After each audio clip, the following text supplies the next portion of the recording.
Our 50 sleep shells, with their paneling below and full-length glass lids on top, were lined up in 2 rows as straight and motionless as so many coffins. Cameras had to be picking up my movements, but either no one cared that I was breaking the rules, or the night techies didn't watch carefully. A third possibility didn't then occur to me. Someone cared very much, was watching very closely, and still let me continue.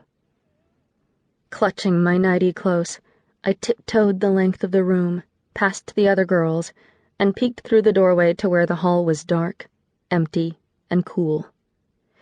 Barefoot, I crept across the smooth floor to the stairwell and touched a hand to the banister. Downward, a wide, dark staircase led to the floors for the older students, but upward, an old, narrow staircase led around a corner I'd never noticed.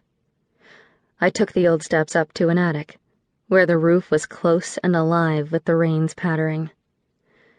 I breathed deep. The aged, still air was faintly sweet, as if the missionaries who had raised the roof long before had also left behind a trace of incense in the wooden beams. I had just barely enough light to see, which also made me trust that the attic was too dark for the cameras to find me. I was effectively off stage for the first time since I'd arrived on the show, and the privacy was so palpable, it made me smile. 2 large, old skylights glowed in the slanted roof, setting edges to my blindness, and I wound my way gingerly past a number of storage bins. Rivulets of rain were slanting down the glass. With a hand on a rafter, I leaned close to the first skylight and peered out.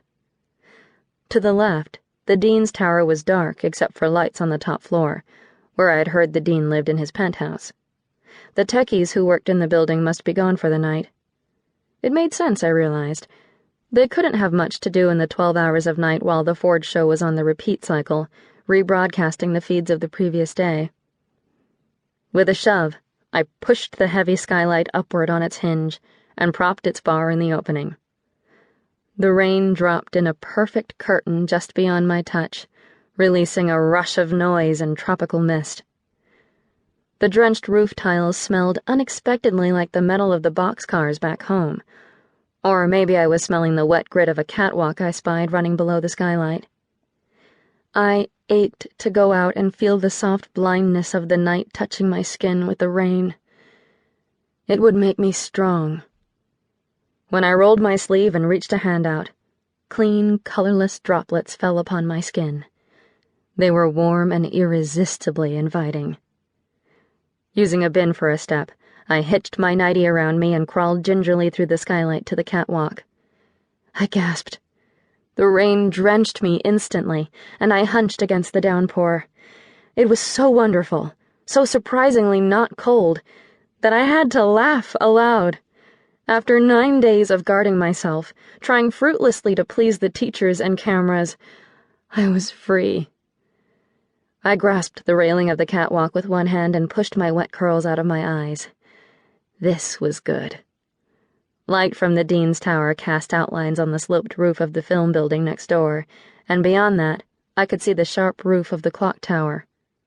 A row of lamps illuminated the edge of the campus and separated us from the darkness of the plains beyond.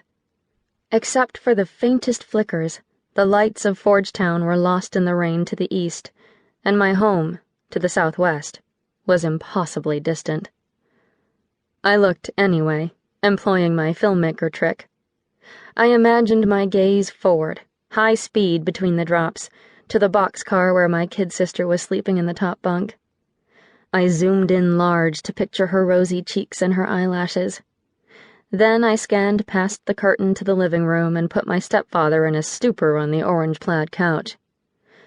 My mother I bent over a calculator with some paperwork from the cafeteria, while the lamplight limned her profile. Home. In the next instant, I released them all to dissolve in the rain, and I was back at Forge. My homesickness wasn't truly for home, I realized. It was for something more elusive. A silent, low-grade, unnamed yearning persisted inside me. It was always there, a reaching feeling that grew stronger when I was alone and listened for it. The rain.